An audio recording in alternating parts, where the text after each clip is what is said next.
2025 সালে যারা উচ্চ মাধ্যমিক পরীক্ষা দেবে বাংলা বিষয়ে, তাদের জন্য আমি আজকে একটি গুরুত্বপূর্ণ নোটস নিয়ে এসেছি। সেটি হলো বাংলা সাহিত্যের বিভাগ থেকে বাংলা চিত্রকলার ইতিহাসে যামিনী রায়ের অবদান।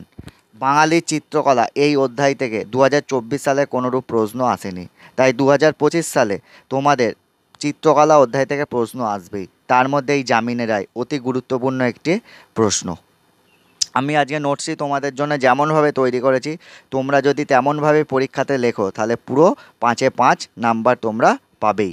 চলো তাহলে নোটসটি আলোচনা করা যাক। আর হ্যাঁ, আমি আমার এই চ্যানেলে প্রতিনিয়ত উচ্চ মাধ্যমিক বাংলা বিষয়ে গুরুত্বপূর্ণ ভিডিও আপলোড করব। তোমরা যাতে ভিডিওগুলি খুব সহজেই পাও, তার জন্য আমার চ্যানেলটিকে সাবস্ক্রাইব করে রেখো আর পাশে থাকা বেল আইকনটি প্রেস করে দিও। চলো দেখা যাক নোটসটি। তাহলে দেখো, প্রথমে শুরু করতে হবে একটু সূচনাতে। বাঁকুড়া জেলার বেলিয়াতোর গ্রামে জন্মগ্রহণ করায় গ্রাম্য পরিবেশ, প্রকৃতি ও মৃৎশিল্পীদের প্রভাব যামিনী রায়কে প্রভাবিত করে। তারপর প্রথম পয়েন্ট, চিত্রশিল্প শিক্ষা। কলকাতা আর্ট কলেজে পড়াশোনার সময় ব্রিটিশ একাডেমির স্বাভাবিকতাবাদী রীতি, ফরাসি ইমপ্রেসনিস্ট শিল্পচর্চা শুরু করলেও মৌলিকতা, লোকশিল্পের প্রতি আকর্ষণ এবং স্বাজাত্যাভিমানের কারণে তিনি পটচিত্রে আকৃষ্ট হন। 2 নম্বর পয়েন্ট, চিত্রশিল্প চর্চা। বাংলার লোকশিল্পের প্রতি গভীর আকর্ষণে যামিনী রায় বিভিন্ন স্থান থেকে পট সংগ্রহ করে এবং সেই পটগুলি নিয়ে দীর্ঘদিন চর্চা করে ক্রমে চিত্রভাষা অর্জন করেন।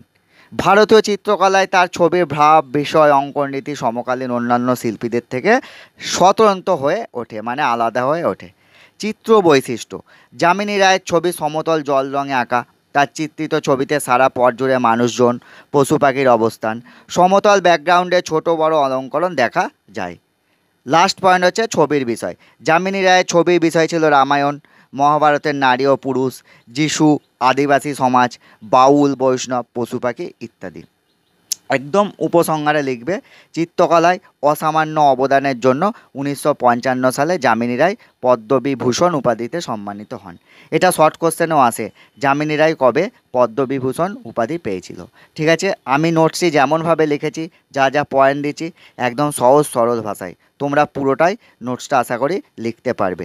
তোমরা যদি এমনিভাবে লিখে এসো তাহলে তোমরা পরীক্ষাতে ফুল মার্কস পাবেই। চলো তাহলে আজকে এই পর্যন্ত। পরের ভিডিওতে দেখা হবে নতুন বিষয় নিয়ে। বাই।